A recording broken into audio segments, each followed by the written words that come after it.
hab die ganze Welt gesehen, von Singapur bis Aberdeen. Wenn du mich fragst, wo's am schönsten war, sage ich Sansibar. War ne harte Überfahrt, 10 Wochen nur das Deck geschrubbt, hab die Welt verflucht, in den Wind gespuckt und salziges Wasser geschluckt.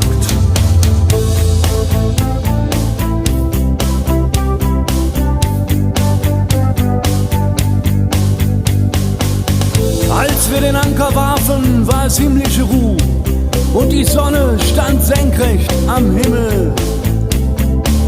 Als ich über die Reling sah, da glaubte ich zu träumen, da waren 1000 Boote und sie hielten auf uns zu. In den Booten waren Männer und Frauen, ihre Leiber glänzten in der Sonne und sie sangen ein Lied, das kam mir seltsam bekannt vor, aber so hab ich's noch nie gehört.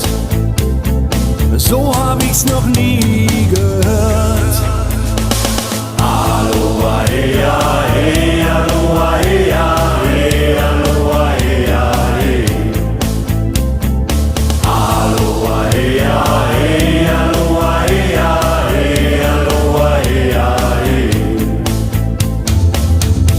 Ihre Boote machten längsseits fest und mit dem Wind wehte Gelächter herüber.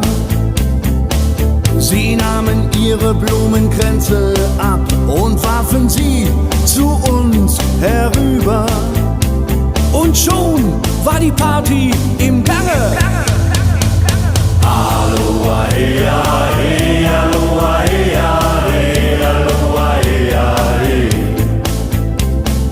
Aloha, heya, hey, aloha, heya, hey, aloha, heya, hey.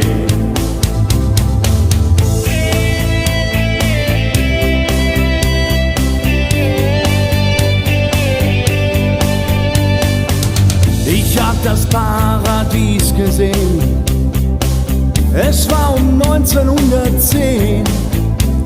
Der Steuermann hatte Matrosen am Mast und den Zahlenmeister haben die Gonokokken vernascht. Aber sonst waren wir bei bester Gesundheit. Aloha, heya, hey, aloha, heya.